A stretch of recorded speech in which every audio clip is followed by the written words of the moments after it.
From D.C. to Davos, politicians are here discussing issues from around the globe. Oil and terrorism are at the top of the agenda. And joining us now to share his thoughts on these topics and the Republican agenda in 2015, California Congressman Issa. Congressman, it's great to have you here. Well, thanks for having me in your sunny, sunny, warm studio. I don't think we've talked to you since the election, number one. Yes, or since the SOTU, and I think they're related. Actually, I think everything since the election has been related. Have you been a little bit surprised that the media does love the president, but he is a new man. He's emboldened. He's free. He's independent. He's moving forward. And elections don't have consequences. Right. But have you noticed that he's just a much better president now? He's free of all responsibility in either the House or the Senate.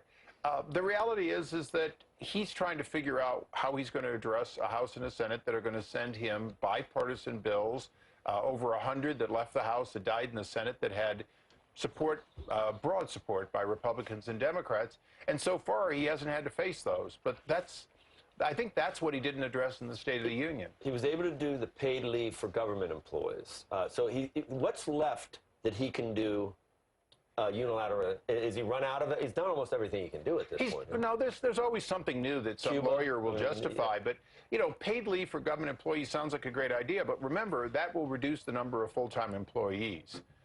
The reality is that although you may think that's a great idea, what he was really saying is, I'm going to make sure you have less people to do jobs. The same amount of dollars will go less far at the IRS. It'll go less far at other agencies. So he's made a decision. It doesn't happen to be a decision that necessarily is cost effective. So he says he's going to raise the capital gains rate. He's going to do. He wants to do the minimum wage, and he wants to do the paid leave for the private sector as well. You're going to pass the pipeline. You're going to go to 40 hours on Obamacare instead of 30 hours, and everybody's going to do all these things, and we're going to all said and done, and there's going to be absolutely nothing done. Well, we're going to do trade promotion. And we're going to do that on a bipartisan basis with the majority of the votes coming from Republicans in all likelihood. Because it's important that America stop falling behind. So they can't stop that. Well, the president wants it. You have some, but Democrats, a lot of those guys look, if Nancy Pelosi and Harry Reid had their choice, they'd sit on their hands like they have for this president in the past. But they don't have their choice. So I believe we're going to be able to start moving the free trade agenda again. Yes, XL pipeline is important, and it's going to be sent to the president's desk, and he hasn't said he'll veto it. So we're cautiously optimistic that he's decided to move on.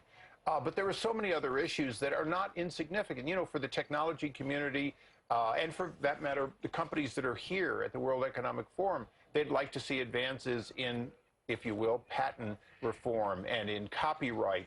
All around the world, people's media are being stolen in just a few countries, but it's a huge economic loss. There are lots of areas that are completely nonpartisan, including, and I'll just champion one, whistleblower and FOIA, Freedom of Information Act, passed out of the House and the Senate last Congress and then died because it didn't get conferenced. Why didn't he talk about corporate tax reform in the State of the Union? Well, because he was talking about a tax increase. And ultimately, corporate tax reform is not an increase or a decrease. It's really right-sizing it so that there's less gaming of some corporations paying very little while others are paying huge premiums for being Americans. Congressman, you're against raising the minimum wage. What do you tell your constituents who are making $15,000 a year? Well, for the 3 million people, mostly children, very young adults, that are making minimum wage, your goal is to get off minimum wage. Now, I'm from California. What do you tell the families, though, that Well, but it's a good question.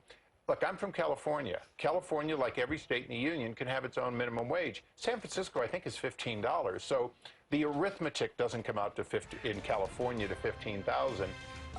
But the minimum wage is not a wage that most people have. And the real question is, how do we get people jobs that are far beyond minimum wage? At $10 an hour, you can't support a family. At $16 an hour, you probably can't. So the question is, how do we get those high-paying jobs back to America? Right now, the energy renaissance is giving America a chance to start making things in America that we stopped making in America. Auto, steel, rubber.